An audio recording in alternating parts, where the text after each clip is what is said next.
Seja bem-vindo ao podcast Pão e Vinho. Aqui a sua vida será edificada. Para saber mais sobre a nossa família, acesse nossas redes sociais, @Pão e Vinho Ministério.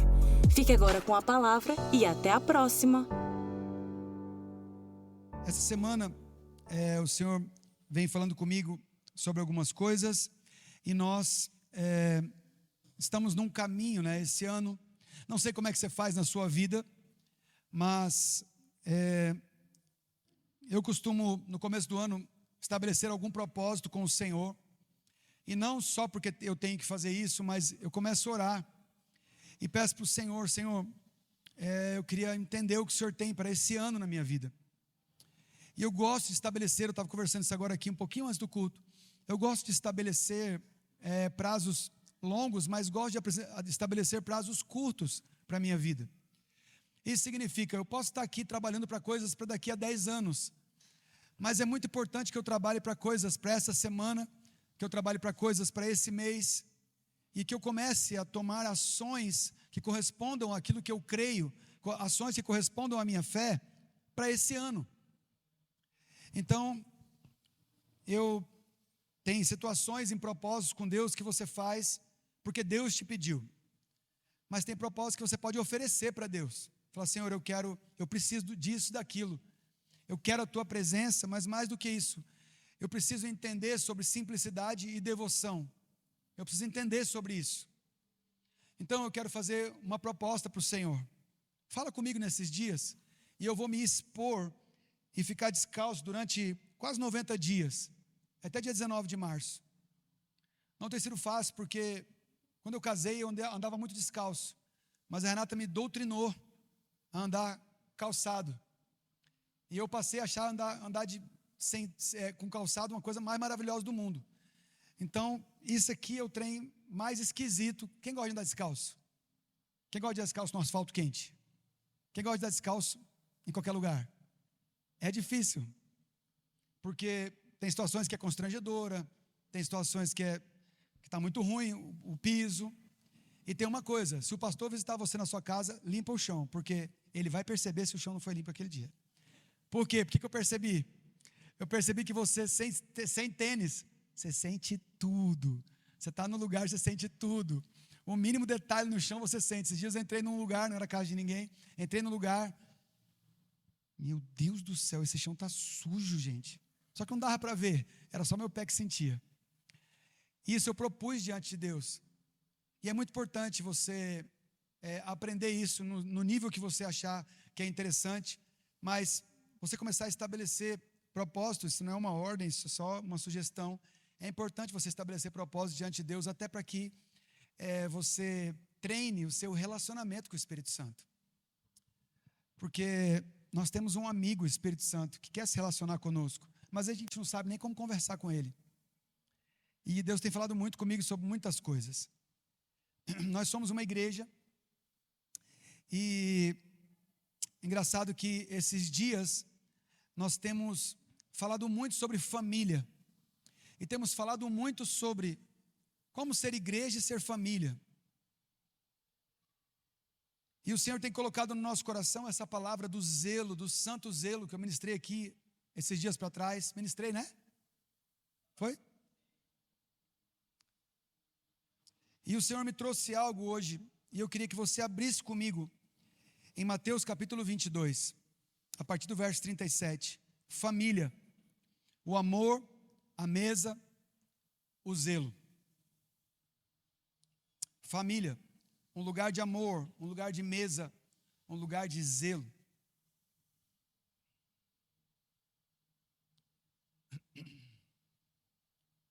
Amar a Deus sobre todas as coisas e o próximo como a si mesmo é algo extraordinário.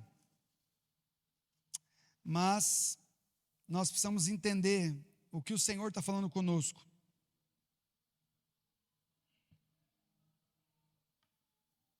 Amém? Mateus capítulo 22, versos 37 a 39. Respondeu-lhes Jesus: amarás o Senhor teu Deus de todo o teu coração, de toda a tua alma e de todo o teu entendimento. Este é o grande e primeiro mandamento. O segundo, semelhante a este, é: amarás o teu próximo como a ti mesmo. Desses 2 mandamentos dependem toda a lei e os profetas. Ele está dizendo assim, ó, tudo que vocês sabem de Deus depende de 2 princípios muito importantes. E os 2, um é o primeiro e o outro é o segundo, mas os 2 são semelhantes. Eles estão no mesmo lugar de importância. Por quê? Porque não tem como você expressar amor a Deus sem amar ao próximo. E não tem como você amar a Deus como você amar ao próximo, como você ama a Deus, se você não amar ao próximo como a si mesmo, que não tem expressão maior de proteção e cuidado, que não a de você amar ao outro como você se ama. Porque se eu pedir para você avaliar que tipo de amor que você tem a você mesmo e às outras pessoas, fatalmente você vai fazer uma diferença, mas o Senhor está dizendo, faça isso. Ame ao próximo como a você mesmo, porque você vai estar estabelecendo um padrão de amor para as outras pessoas, que é um padrão protetivo, cuidador. Você está aqui? Um padrão de um amor que cuida, que guarda, que protege. Um amor que olha para o outro e não expõe. Mas um amor que, se for preciso, você se expõe para o outro. Um amor que cuida no nível de você ir na frente, protegendo. Um amor que o Senhor pede que a gente tenha pelo próximo, que é semelhante ao amor que Ele quer que a gente tenha por Ele, porque o amor que nós temos que ter por Deus é um amor de todo o coração, de toda a nossa alma e de todo o nosso entendimento. Ele fala de um tipo de força, Ele fala de sentimento, Ele fala de emoções e Ele fala de inteligência. Ou seja, amar a Deus não é uma coisa... Como é que eu vou falar isso da maneira correta? Porque amar a Deus é uma coisa louca. Mas amar a Deus não é uma coisa insana. Ele não quer que você o ame insanamente. Não, Ele quer que você o ame sanamente. Ele quer que você o ame com todo o seu entendimento. Ele quer que você o ame com toda a sua mente, mas também com todas as suas emoções, com todo o seu coração, com tudo aquilo que você sente. Mas Ele quer que você o ame também com toda a sua inteligência. E Ele fala isso dizendo que tem um outro mandamento. E esse outro mandamento, se você acha difícil amar a Deus dessa forma, o outro mandamento talvez seja tão difícil quanto, porque eles são semelhantes. Proteger o outro como você se protege. Amar o outro com um amor protetivo como você se protege. Então eu quero que você preste muita atenção, porque eu quero fazer algumas perguntas para você, para a gente passar para uma outra etapa de pensamento nessa noite. O quanto eu amo a Deus? O quanto eu amo as pessoas? O quanto eu amo a minha casa? O quanto eu amo a minha família do jeito que ela é? A minha casa do jeito que ela é?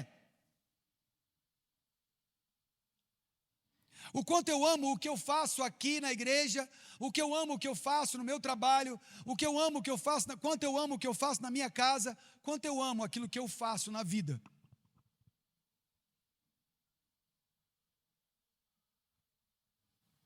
O quanto eu amo a minha vida por completo e tudo o que eu estou passando agora. Tudo que está passando agora, nesse momento, nesses dias. O quanto você ama a sua vida e aquilo que você está passando.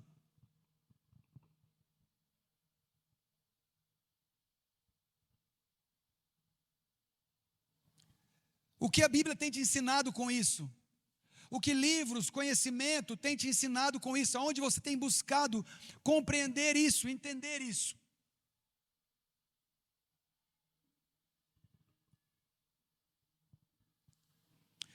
O que nós queremos das pessoas que caminham perto de nós? O que você quer das pessoas que caminham perto de você? O que você espera delas? Qual é a sua expectativa com as pessoas que te rodeiam na sua vida? O que você tem, o que nós temos para oferecer para essas pessoas? Sabe por quê? Um amor que ama Deus com todo entendimento, com toda sabedoria, com toda inteligência, com todas as emoções, com todos os pensamentos, a mente, com toda a inteligência, fazendo do jeito certo, precisa entender determinadas coisas. O quanto eu estou disposto, o quanto eu tenho para oferecer para as pessoas que estão à minha volta. Tem gente insuportável na sua volta, à sua volta. O quanto você ama essa pessoa? Tem gente que só sabe te bajular, que só sabe te criticar. Tem gente que, né, nem lá nem cá, está passando pela sua vida sem influência nenhuma. O quanto você ama essas pessoas e o que você tem para entregar para elas. Você vai deixar as pessoas passarem pela sua vida sem oferecer nada para elas?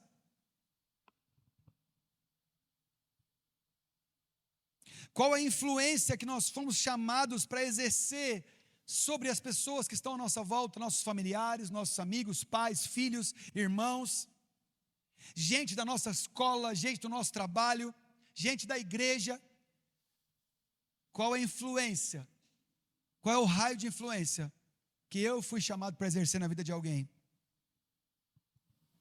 O quanto nós queremos nos expor à influência dessas pessoas? Porque o Senhor está perguntando isso para mim e para você hoje? Porque eu e você, nós temos um nível de influência. E quanto mais nós nos aproximamos das pessoas, mais o nosso raio de influência toca essas pessoas. Mas também o raio de influência dessas pessoas tocam a gente. Presta atenção. Você trabalha num lugar que é o dia inteiro as pessoas falando palavrão. Talvez a sua maior luta seja não falar um palavrão. E talvez até você fale. Porque você não consegue escapar desse raio de influência das pessoas. Qual que é a intenção que você tem de se expor a influências e influenciar? Porque isso vai acontecer se você se aproximar de pessoas. Está entendendo o que eu estou falando?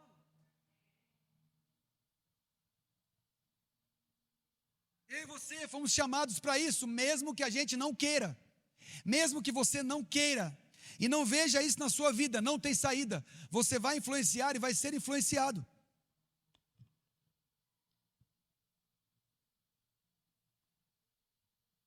A não ser que eu estivesse pregando aqui para um outro tipo de gente, que não uma igreja que quer ser família. Porque se nós queremos ter uma característica de uma família, aonde a gente for, nós vamos precisar se expor ao nível de influência que uma família tem na vida das pessoas.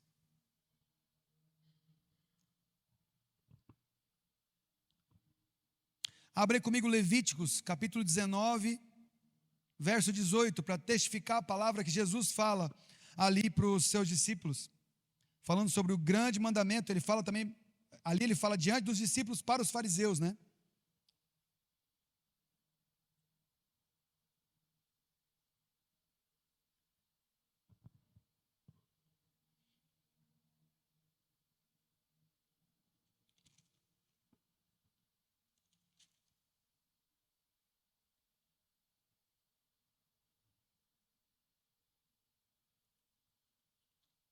Espera aí que Levítico sumiu da minha Bíblia aqui, gente. Ele se escondeu entre Êxodo e Números. Eu não tinha marcado aqui. E eu não quero ler ali atrás. Levíticos 19, 18.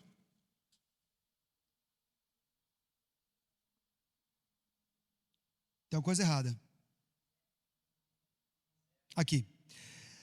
Não te vingarás, nem guardarás ira contra os filhos do teu povo, mas amarás o teu próximo como a ti mesmo. Eu sou o Senhor. O Senhor vem falando, vem dando deliberações no capítulo 19, repetindo várias leis. E toda vez que ele determina algo para o povo, é uma declaração. Ele fala, eu sou o Senhor. Não esquece disso. Eu sou o Senhor. Não te vingarás, nem guardarás ira contra os filhos do teu povo, mas amarás o teu próximo como a ti mesmo. Ao invés de você ser uma pessoa vingativa ou irada, guarde o coração dos outros. É isso que ele está dizendo. Guarde as pessoas que são seus. Guarde os seus. Quem são seus? Só o da sua casa? Não. Guarde as pessoas com as quais você se relaciona. Guarde as pessoas no seu raio de influência. Guarde elas. Proteja elas. Ame elas como você ama as pessoas à sua volta. Você ama o seu próprio coração, a sua vida. Tem alguém fazendo algo errado perto de você? Não permita. Mas você não precisa expor ninguém. Traga essa pessoa para perto. Traga para o seu raio de influência. Converse com ela. Converse com ele. Diga, olha, eu estou vendo o que você está fazendo. Eu vi o que aconteceu. Eu estou percebendo algo diferente. Eu quero te exortar. Sai desse lugar. Sai desse caminho. Caminha dessa forma. Porque eu te amo. Porque o seu nível de influência, se você não tiver liberdade para você cuidar de alguém, guardar alguém como você se guarda, acabou. Você gostaria de ser exposto nos seus pecados, nas suas falhas, nos seus erros? Você gostaria de ser exposto? Quem gostaria? Levanta a mão de ser exposto. Eu não gostaria. Eu queria ficar tudo escondidinho. Só que Deus não permite. E o que Ele faz? Coloca pessoas sensíveis que estão dentro do nosso raio de influência e tem um raio de influência sobre nós para falar na nossa vida. Por quê? Porque Deus é bom. Ele ama os seus filhos e Ele quer que a gente viva como família.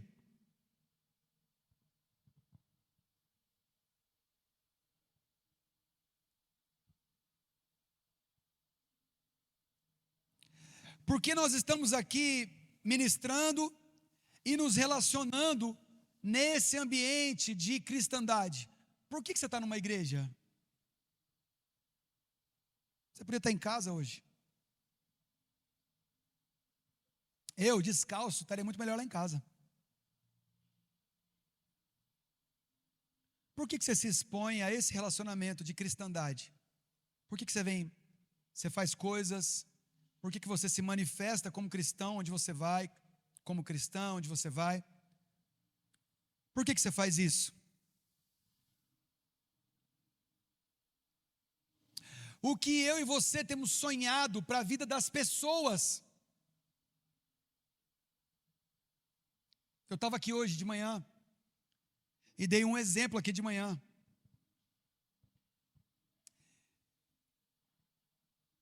Será que eu dou o exemplo?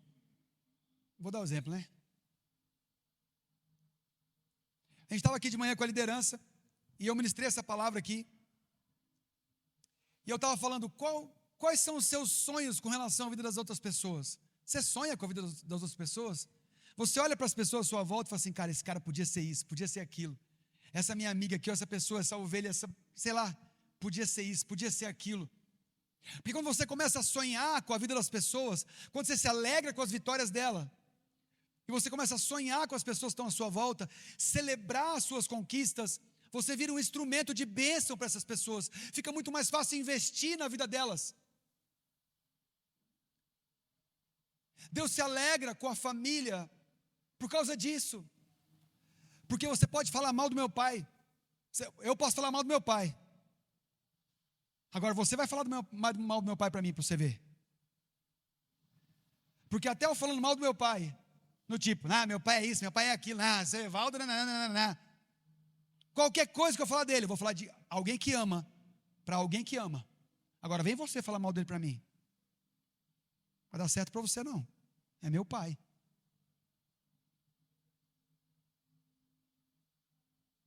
Por quê?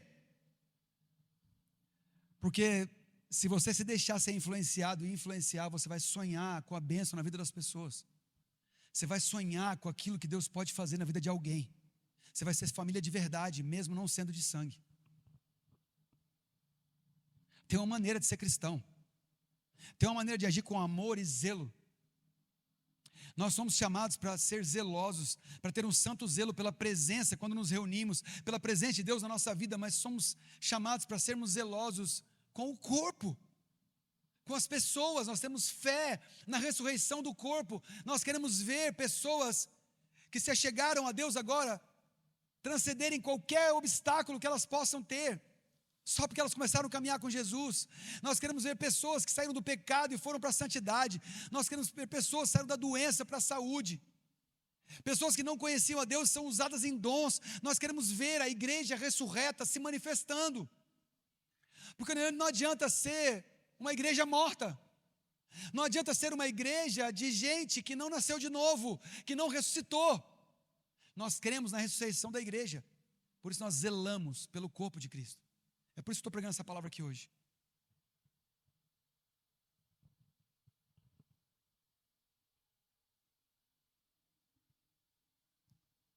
Você sonha com a vida das pessoas? Se você sonha, qual é a contribuição que você faz na vida das pessoas à sua volta? Sabe por quê? Porque esses dias, eu sentado com o Abner conversando, estava tocando guitarra aqui, ele estava passando por uma luta muito grande. Mas como a gente está próximo, então eu pude ouvir. E o Abner estava fazendo uma faculdade, ia fazer matrícula para o 2º semestre da faculdade de Direito, e a avó dele começou a passar mal, teve AVC. Eles precisavam do dinheiro para fazer exames. Ele pegou o dinheiro de fazer a inscrição dele e colocou para... O Abner está aqui, eu estou sem óculos. Vou continuar falando, pode? E se não pudesse? E ele pega o dinheiro dele e bota na família, e honra a sua avó, e honra a sua mãe, honra seus ancestrais, porque quem é um menino de 21 anos que cuida da sua própria casa dessa forma? Quando ele começa a falar isso para mim, meu coração começa a ser ministrado, e a gente tem uma reunião aqui do louvor, há uns dias atrás, sei lá, 20 dias atrás, e eu exponho isso para a galera, para falar o que é você tocar a vida do outro. Eu falei, cara, logo depois ele perde o emprego. E ficou um tempo de seguro-desemprego, sem contar para ninguém, sem pedir dinheiro para ninguém, sem balançar coqueiro. Acabou o dinheiro do seguro-desemprego, ele estava vindo ministrar aqui com nada. E aí nós reunimos a equipe de louvor, e nós levantamos uma oferta. Vocês não sabem, mas vocês também ofertaram, porque a igreja também ofertou na vida dele. E aí, eu liguei para ele na semana, e aí, a galera ofertou? Ele falou, meu Deus, pastor, meu Deus, meu Deus. Eu paguei todas as contas que estavam atrasadas lá em casa, luz, água e tudo mais. Consegui separar um dinheiro, consegui comprar uma calça. Não sei se foi uma ou foi mais. Comprar uma calça? É, pastor, não tem calça que cabe em mim não, eu sou muito grande. Como eu sou muito grande, as pernas ficam curtas. Eu fiquei lembrando dele tocando aqui com as calças pescador aqui.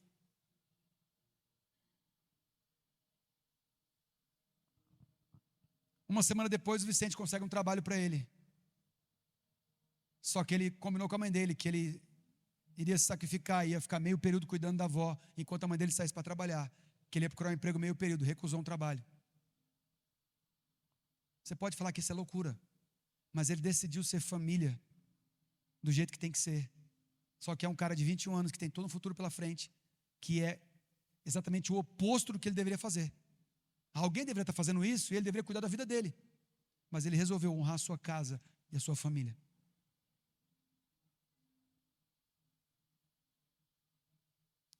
Aí o Lucas convida ele para participar da escola da Songs 5. E ele vai para ministrar junto com a equipe de adoração. Cara, está faltando um guitarrista, precisamos de você, vamos. Eles aceitaram ele lá, ele passou 10 dias sendo ministrado. Nesses 10 dias a Songs grava um EP numa igreja aqui em Águas Claras, e ele é convidado para tocar junto. Ele tocando junto, ele vai participar também da renda desse EP. E a Songs tem bastante renda com relação às suas músicas no Spotify e no YouTube. Não sei se você sabe, mas um músico que grava junto com uma banda também tem a parte dele de receber o seu nome, direitos autorais. E eu comecei, cara, que bênção. O Abner tocou lá, o Abner vai participar disso. Prepara o seu número de músico, não esquece, não sei se já passou para eles. Aí do nada o Levi me liga. Pai, eu acompanhei a gravação do EP, acompanhei as coisas que estão acontecendo na internet. Cara, eu estou orando muito, muito, pai, eu estou orando muito. Eu falei, para quê, cara? Eu estou orando muito para esse ser o EP que mais venda da Songs 5. Porque o Abner tocou lá, e eu quero que o Abner prospere muito. Eu quero que ele cresça nisso, que Deus abençoe ele, que Deus enriqueça ele com esse EP, que ele possa fazer muito mais trabalhos como esse. Eu estou orando por causa do Abner. Quando ele me falou isso, o Espírito Santo me tocou. Cara, seu trabalho está completo. Seu filho já tem o coração correto. Ele vai tomar as decisões dele, mas ele já tem o coração correto. Ele já é família. Ele já está olhando para o outro, já está sonhando com o outro. E isso faz diferença para mim e para você. Se as pessoas à sua volta têm um coração que sonhe com o outro, que invista no outro, que celebre com o outro. Levi tem 25 músicas escritas. Tem uma publicada no Spotify. E eu querendo que ele publique, ele fala, não é a hora, não vou fazer isso agora. Calma. Mas a do Abner, essa música tem que sair, essa música não sei o que, essa música. Não estou aqui para enaltecer o Levi, estou falando de um coração. As pessoas que você influencia, como que elas estão? Faz uma análise. Porque ser família é amor e zelo. Qual é a sua contribuição? E também qual é a paga do nosso esforço cuidando e do cuidado sobre essas pessoas? O que o Senhor nos entrega? Para mim Ele me entregou, eu não preciso de nada. Eu ouvi espontaneamente do Levi que ele se alegra mais com o outro do que com ele mesmo. Para mim, está resolvido.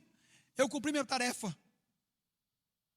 Ele está lá, está estudando, daqui a pouco volta, depois do primeiro ano. Bênção. Que o Senhor o abençoe muito, que ele aprenda muito. Mas para mim, a minha tarefa como pai, está ok. Eu já entreguei meu coração para ele. E ele já sabe como é que eu sinto e como é que eu celebro as pessoas. E eu sei que isso agrada a Deus. Amém? Você está aqui? Eu sei que talvez você tenha dezenas de testemunhos como esse que eu estou contando agora. Eu sei que eu não sou exceção. Mas eu estou pregando aqui para gente que crê em Deus.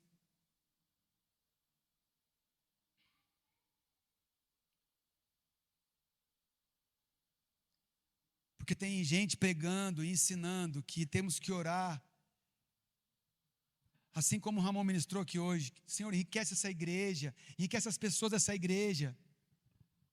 Mas tem aí pastores e pastores coach ensinando como pastores fazem para orientar suas igrejas, para as pessoas enriquecerem, para que o ministério enriqueça e a gente possa cumprir o nosso chamado efetivamente na cidade por causa do dinheiro. Irmãos, dinheiro ajuda muito, mas uma igreja não se movimenta por dinheiro.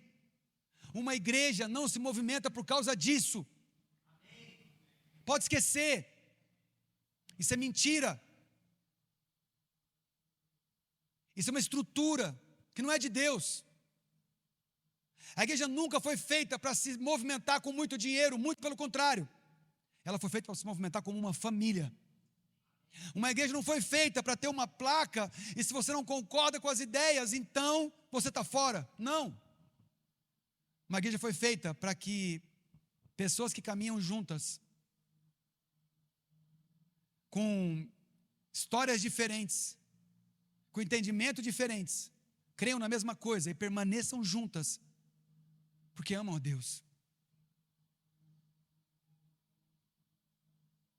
Porque uma igreja que tem a denominação mais forte do que as pessoas, então se você não concordar com a denominação, para nós você não é uma pessoa, vai embora.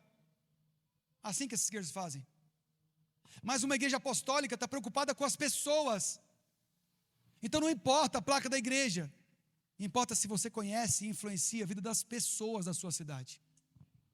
Se você pode tocar a vida delas com o amor de Deus.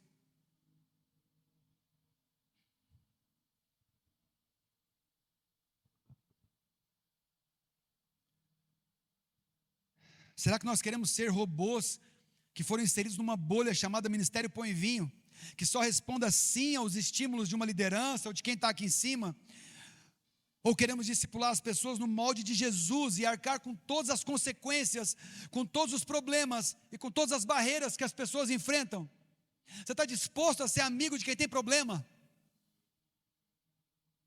Está disposto a ser amigo de gente que cria barreira para tudo, que arranja problema para tudo, que tem dificuldade para tudo? Está disposto a ser amigo de gente assim? Porque o que está sendo ensinado em muitos púlpitos da igreja é: não anda com perdedores, não. Que história é essa? Jesus só foi atrás de perdedores. Não tinha nenhum campeão dos 12. Nenhum. Um monte de gente com problema. E ele falou: vocês vão ser meus apóstolos, porque eu quero gente normal. Eu quero gente fraca, para que a força de Deus se manifeste. Eu quero gente falha, para que perfeição se manifeste. Eu quero gente que não tenha nada, para que o Senhor possa colocar tudo à frente e seja feito. Você está aqui? Eu e você fomos chamados para estar com pessoas que outras pessoas não querem estar.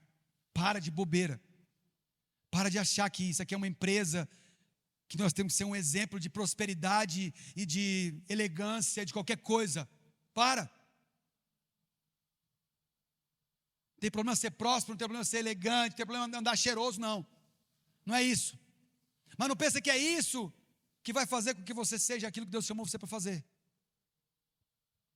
Porque o Senhor pode te colocar em lugares que você não queria estar, mas é necessário que você esteja, que Ele chamou você para estar. E aí, vai responder? Só a resposta se você amar as pessoas. Só há a resposta de um crente para Deus que ama gente. Não importa credo, não importa nada, nenhuma decisão de vida, nenhum lugar onde escolheu viver, não importa. Você não foi enviado para um tipo de gente, você foi enviado para gente. Se Deus chamou para te colocar num lugar podre, então seja você que vai tornar as laranjas podres novas. Como você faz isso? Dominando, governando, mandando? Não.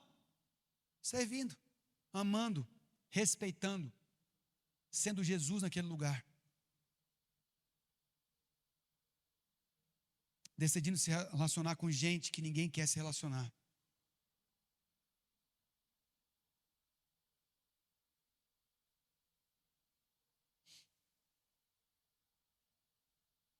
O que você sonha para as pessoas que chegam nesse lugar? Chegam aqui na igreja, o que você sonha? Você sonha que eles saiam daqui com todas as orientações necessárias para ser um crente exemplar? Ou você sonha que essas pessoas sejam abraçadas por uma família, e elas se sintam família, e aonde elas forem, elas saibam que elas fazem parte de uma família, talvez até que elas não tenham em casa, e precisam expressar esse amor e zelo nas suas casas, e elas não têm, elas podem encontrar aqui, só que elas não encontram daqui para cá, elas encontram daqui para cá, e elas dependem de mim, de você. Pode ter gente que tenha entrado aqui hoje nessa condição. O que eu estou fazendo numa igreja? Nem daqui eu gosto.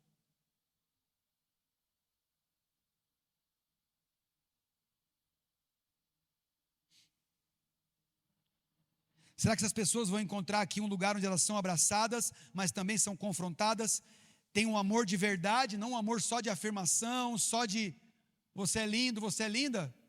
Será que elas vão ter um amor também de confronto que um familiar faz? Porque vai brigar com o seu irmão para você ver se ele não sabe todos os seus podres.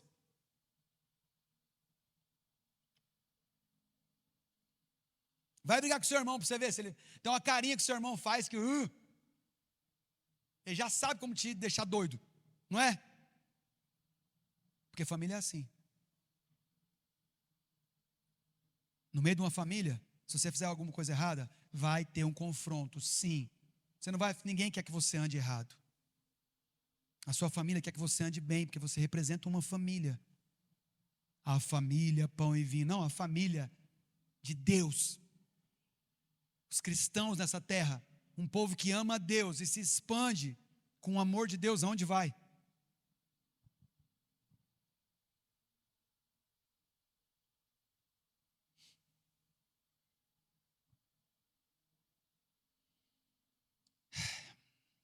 A Bíblia está cheia de textos que falam sobre nós termos o mesmo parecer, a mesma forma de pensar, a mesma forma de caminhar. E tem muita gente que usa isso para doutrinar um povo, doutrinar um rebanho. E se você não pensar igual a mim, então nós não estamos no mesmo parecer, então você não faz parte desse lugar. Você tem que pensar igualzinho. Será que é exatamente isso que essa palavra está falando? Porque o que nós estamos falando aqui tem a ver com mesa, tem a ver com zelo, tem a ver com amor, que só se encontra numa família. Porque a mesa fala de comunhão, fala de estar junto, fala de se amar e respeitar, mesmo com as diferenças. Mesa fala de confronto, fala de alinhamento, inclusive alinhamento de objetivos, alinhamento de maneiras de pensar. Mesa fala disso. Zelo fala de um lugar onde está sendo cultivada a presença de Deus, mas também está sendo cultivado o cuidado com as outras pessoas, pessoas que Deus ama, o corpo de Cristo. Zelo fala disso.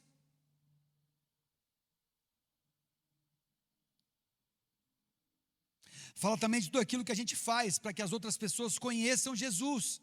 Nós cremos na ressurreição do corpo. Nós queremos que pessoas comuns possam encontrar Jesus.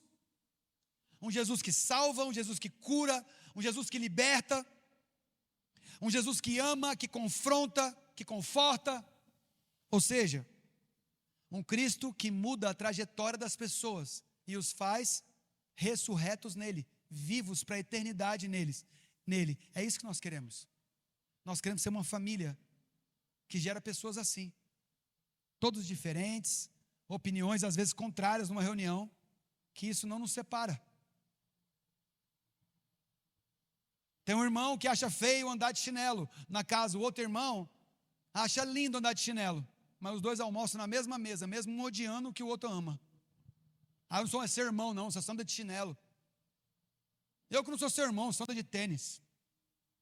Acabou agora a nossa irmandade. Já viu isso acontecer alguma vez?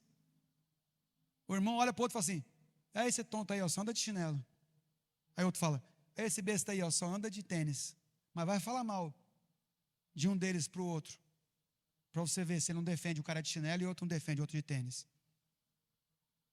Porque eles participam da mesma mesa, e quem participa da mesma mesa tem um amor protetivo, tem um amor que Deus quer que tenha.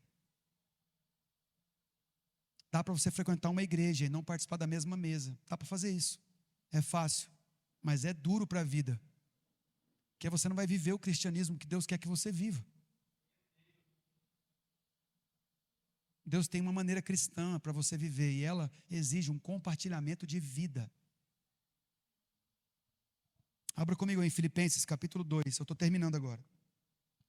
Filipenses capítulo 2, verso 2.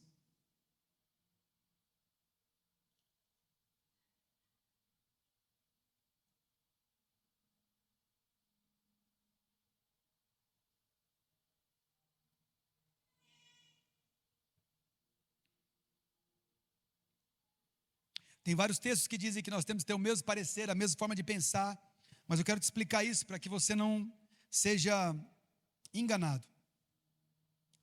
Completai a minha alegria, de modo que penseis a mesma coisa, tenhais o mesmo amor e sejais unidos de alma, tendo o mesmo sentimento. Paulo está falando aos Filipenses e fala assim: completai a minha alegria. Que alegria? Deixa eu te explicar lendo o texto inteiro para você entender o que ele está dizendo, de pessoas que são unidos de alma, têm o mesmo amor, pensam a mesma coisa. Olha que interessante, verso 1: se há, pois, alguma exortação em Cristo, alguma consolação de amor, alguma comunhão do Espírito, se há entranhados afetos e misericórdia, se há isso, aqui ó, se há isso, o quê?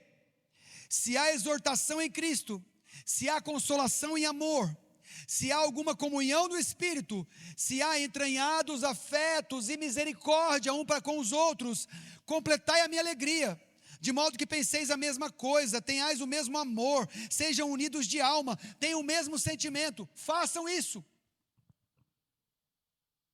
Ele bota uma condição, existe uma maneira de a gente andar nesse mesmo amor, como que é? Cara, se você for exortar alguém, exorte em Cristo. Não dê uma bronquinha chata. Entenda em Deus o que está certo e o que está errado, e converse com alguém, e se exponha, e chame para conversa, e fale a verdade com amor. Se há alguma consolação com amor entre vós, ou seja, tem alguém sofrendo, ame essa pessoa, console ela, esteja do lado, ouça. Se isso acontece, se há comunhão no Espírito, nós temos o mesmo Espírito, caminhamos na mesma fé. Se isso acontece, se há afetos e misericórdia, eu tenho afeto por você, cara, eu te amo, e tenho misericórdia sobre a sua vida, deixa eu te exortar, deixa eu te consolar, vamos andar no mesmo Espírito. Então, nós podemos pensar a mesma coisa, ter o mesmo tipo de amor, porque você permite, você se expõe, você é vulnerável, porque você permite entrar no raio de influência de outras pessoas que estão próximas de você, para que Deus opere.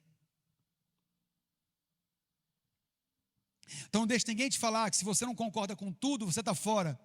Isso é maior papo de gente que quer governar a sua vida. Quem governa a sua vida precisa ser Deus. 1 Coríntios capítulo 1, verso 10.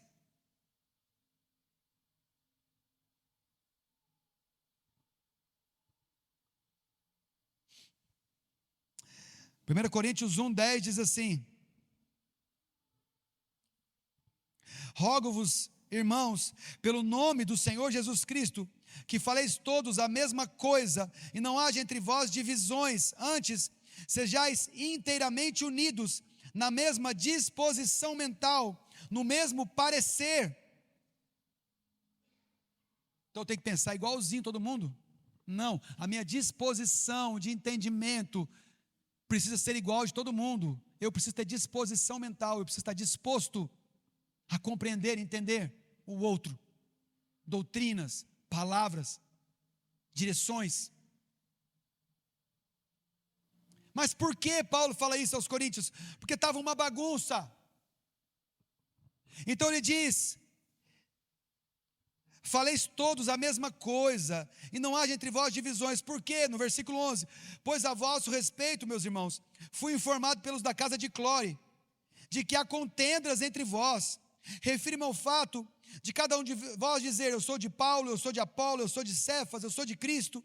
Acaso Cristo está dividido? Foi Paulo crucificado em favor de vós? Ou fostes porventura batizados em nome de Paulo? Dou graças a Deus porque nenhum de vós batizei, exceto Crispo e Gaio, para que ninguém diga que fostes batizados em meu nome. Batizei também a casa de Estéfanas. Além destes, não me lembro se batizei outro, porque não me enviou Cristo para batizar, mas para pregar o Evangelho, não com sabedoria de palavra, mas para que não se anule a cruz de Cristo. Ele estava dizendo: para de ter partidarismo, para de dizer que você é de um e você é de outro, e seguir instruções humanas, ao invés de ter disposição mental para entender o que da Bíblia, da palavra, do Espírito, alguém tem para te oferecer. Falem a mesma coisa. Se alguém vier fofocar para você alguma coisa, você: irmão, você está falando de quem mesmo? De fulano. Chama fulano aqui e fala na frente dele. Não, não posso. Então para de falar isso, cara, deixa de ser tonto. Por que você está falando mal dos outros? Nós somos irmãos, cara. Nós já fizemos isso aqui. Lá na casa, no comecinho do nosso ministério. Pastor, eu quero conversar com o senhor, porque fulano de tal falou tal coisa de mim, eu estou revoltada com ela, porque ela disse isso de mim. Eu falei: peraí, fulana? Não, pastor. Eu falei: sim, irmã. Irmã, chega aqui. A irmã aqui disse que você falou isso. Ela está super magoada e triste com você. Você falou isso mesmo? Só para a gente tirar limpo aqui e resolver isso. Ela falou: que é isso, irmã? Não. Não falei isso não. Eu quis dizer outra coisa, eu quis dizer isso. Ela, ai meu Deus, estava brava à toa, irmã, como eu te amo, como eu te amo. Saíram as duas de mão dada.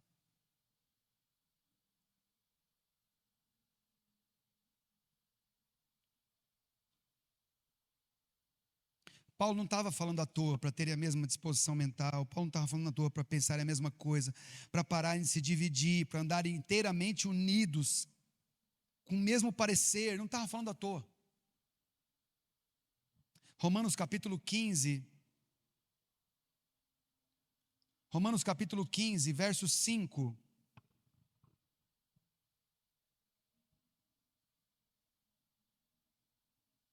Ora, o Deus da paciência e da consolação vos conceda o mesmo sentir uns para com os outros, segundo Cristo Jesus. Eu posso ficar só aqui. Que o Senhor nos conceda paciência e consolação, e nos conceda, que o Senhor da paciência e da consolação nos conceda o mesmo sentir uns para com os outros, segundo Cristo Jesus. Eu posso parar aqui? Tá bom. Você tem que sentir, segundo Cristo Jesus, um para com os outros. Mesmo que a gente fez mal, mesmo aquela pessoa insuportável. É isso que ele quer dizer? Só isso? Parou aqui? Não, ele está falando de outra coisa. Isso aqui é um complemento de algo que é maior. Olha o versículo 1 do capítulo 15. Ora, nós que somos fortes, devemos suportar as debilidades dos fracos, e não agradarmos a nós mesmos. É isso que Paulo está falando. É disso aqui. Quer ver em família? Para de expor o outro. Cuida dele. Para de falar mal, que não está fazendo, que não está chegando, que não está, que não é, que não pode, que não é. Para. Vai lá e cuida para você ver se isso não dá trabalho. Mas vai lá e ama para você ver se isso não tem honra diante de Deus. Vai lá e vê essa pessoa crescer e ajuda ela a se desenvolver para você ver se não há satisfação pessoal. Se o Espírito não explode dentro de você de alegria, justamente porque você foi chamado para isso. Portanto, cada um de nós agrade ao próximo no que é bom para a edificação. Porque também Cristo não se agradou de si mesmo, antes, como está escrito, as injúrias dos que te ultrajavam caíram sobre mim. Pois tudo quanto outrora foi escrito para o nosso entendimento e ensino foi escrito, a fim de que pela paciência e pela consolação das Escrituras tenhamos esperança. Escutem. Por causa das Escrituras, por causa do que está escrito a meu respeito e a seu respeito, possamos ter esperança nas pessoas, na vida delas. Para que a sua paciência não caia por terra e você não possa consolar pessoas.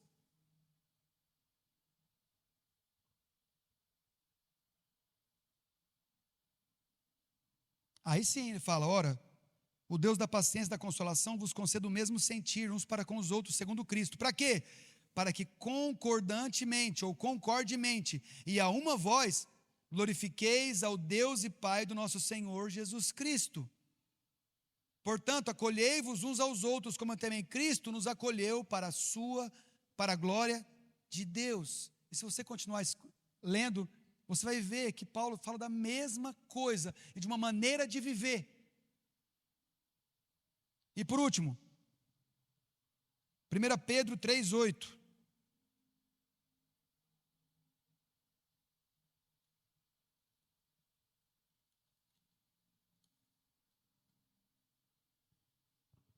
Você está entendendo o que é a unidade de uma família?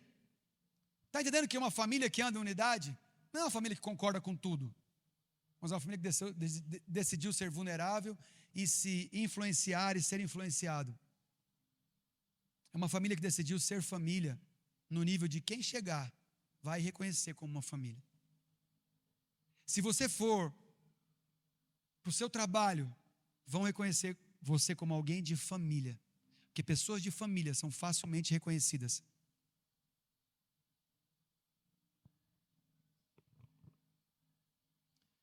Pedro 3:8 diz assim: finalmente, Sede todos de igual ânimo, compadecidos, fraternalmente amigos, misericordiosos, humildes, não pagando mal por mal ou injúria por injúria, antes, pelo contrário, bendizendo, pois para isso mesmo fostes chamados, a fim de receberdes bênção por herança. Eu poderia terminar aqui, só que ele começa essa frase dizendo finalmente. Então ele falou alguma coisa antes. A gente precisa entender o que ele falou. Por que ele está finalmente? Finalmente, sede todos vós de igual ânimo, compadecidos, fraternalmente amigos, misericordiosos, humildes. É assim que eu chamei vocês para ser, como cristãos. É desse jeito. Aí, tem tudo para cima aqui para se ler. E eu vou ler aqui agora para você. Olha o que ele está dizendo, para falar finalmente. Mulheres, 1 Pedro 3, 1. Mulheres, sede vós igualmente submissas ao vosso próprio marido, para que, se ele ainda não obedece à palavra, seja ganho sem palavra alguma, por meio do procedimento da esposa, ao observar o vosso honesto comportamento, cheio de amor. Não seja o adorno da esposa o que é exterior, como frisado nos cabelos, adereços de ouro, aparatos de vestuário. Seja, porém, o homem interior da esposa, do coração, unido ao incorruptível traje de um espírito manso e tranquilo, que é de grande valor diante de Deus.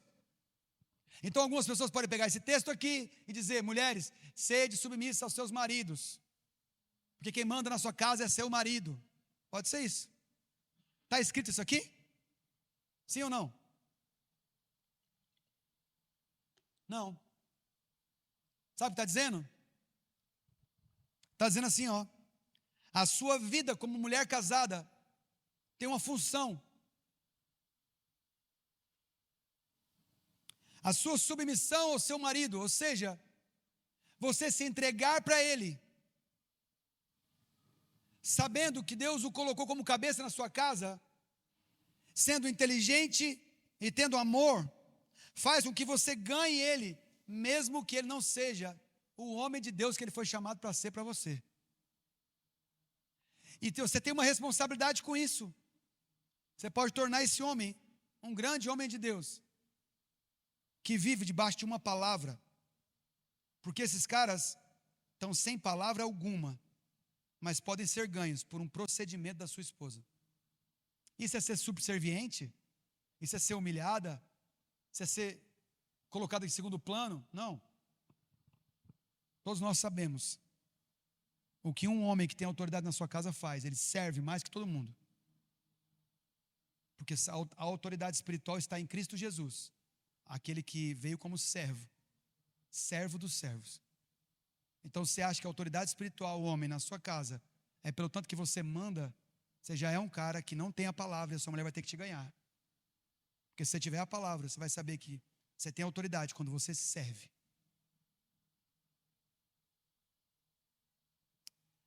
Alguns pegam essa palavra e dizem: mulheres, parem de usar brincos, colares, adereços, roupas bonitas, porque isso não é importante para Deus. Não, não. Ele está dizendo que a beleza espiritual da mulher, a beleza da mulher para Deus, não é o adorno externo, mas é o que ela é por dentro em Deus. Um coração incorruptível, um espírito manso, tranquilo. Isso tem valor diante de Deus. É assim que você ganha qualquer ser humano, quanto mais aquele que você ama, na sua casa, aquele que você mais ama. Pois foi assim também que a si mesmas se ataviaram, se vestiram outrora as santas mulheres que esperavam em Deus, estando submissas ao seu próprio marido, como fazia Sara, que obedeceu a Abraão, chamando-lhe de Senhor, da qual vós vos tornastes filhas, praticando o bem e não temendo perturbação nenhuma. Pedro está falando para judeus aqui, mas eu uso esse princípio para a minha vida. Maridos, vós igualmente vivei a vida comum do lar, com discernimento e tendo consideração para com a vossa mulher, como parte mais frágil, cuida dela, trata ela com carinho. Dignidade, porque sois juntamente herdeiros da mesma graça divina, para que não se interrompam as vossas orações. Como você trata a sua mulher, vai dizer como Deus ouve as suas orações. Então só existe uma maneira desse relacionamento acontecer. Um homem que serve, que guarda, que protege, que ama com amor protetivo, que trata com amor, com dignidade, como uma parte frágil. O que ele quer dizer com isso? Eu protejo ela. As minhas orações não são interrompidas. Então, finalmente, vocês têm que ter a mesma maneira de agir, a mesma maneira de pensar, um igual ânimo. Por isso que ele diz, depois de tudo isso, vocês precisam caminhar dessa forma, pensar desse jeito. Eu queria te convidar a você a levantar do seu lugar.